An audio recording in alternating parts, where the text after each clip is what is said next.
Hey everyone, OrganicStacker, and I'm back again today with another health and wealth building video for you. And in today's video, we're going to check out some of the coins that I picked up at the Denver Coin Expo this past weekend and a piece of silver stacking history that I found along the way. I hope that you all enjoy. And with that, let's go. Okay, first up, we have the 1991 Kookaburra.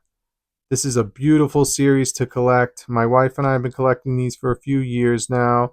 We like to pick them up at shows and shops that we stop at that have the years that we don't have in the series. So we were super excited to find this one at the Collect Tons booth at the show. And to give you a little bit of a brief background on these guys, the Kookaburra series was introduced by the Perth Mint in 1990, and they brought this series out to showcase the unique Australian wildlife, and to also compete with some of the other silver coins we would find on the global market, like the American Silver Eagle.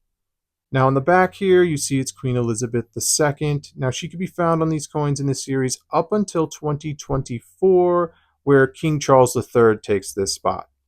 Now, they did add some rarity to this coin in 2011 when they did a limited mintage run on them, where they're capped at 500,000. So from 2011 on, these are capped at 500K. But the 2012 was actually extremely limited. There's only 5,000 of them. So super, super rare coin that my wife and I are on the hunt for, but don't have yet. Now, as you see here, they were introduced with 3/9 fine silver, and then they were upgraded to 4/9 in 2018.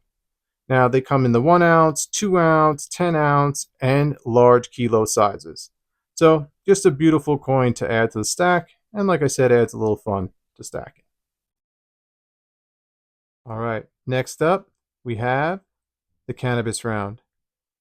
This is a unique round. I didn't know a ton of the history on this coin before I picked it up. I just heard and seen it in videos and heard about it in some podcast just as a unique round, but I did not know, like I said, the full history of it. So when I scooped it up, super excited. Apparently, it's part of the Silver Shield series that was introduced by YouTube influencer Chris Dwayne in around 2010s. This coin came out in 2013. Now, there is some controversy around him and his YouTube channel.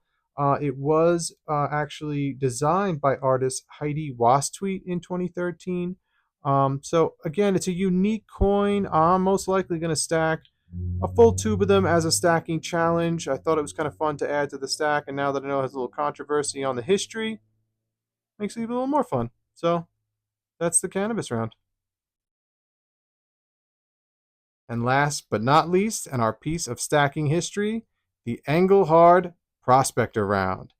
When I saw this round at the Centennial Gold and Silver booth, I was like, all right, it's time to start adding these to the stack. I didn't know a ton about their history at the time I purchased the coin, but I've seen them in videos, heard a bunch on podcasts. I was like, okay, it's time to start adding them. Now that I've looked everything up and done a little more research, I am beyond excited I added it to the stack. This is the first 1 ounce silver round marketed to the public. It is a beautiful round. It was designed by Engelhard. To give you a little brief history on Engelhard, they were a major precious metals refinery that was founded in 1903 by Charles W. Engelhard. Now, he launched this round in 1982 to capitalize on the growing interest to use silver as a hedge against, that's right, you guessed it, inflation. Now you see on the reverse here, we have the large E, which was used from 1982 through 84. And then in 84, they switched over to an eagle logo that was there until they stopped producing them in 1988. Now you see this is in 84. They had both the eagle and the E logo.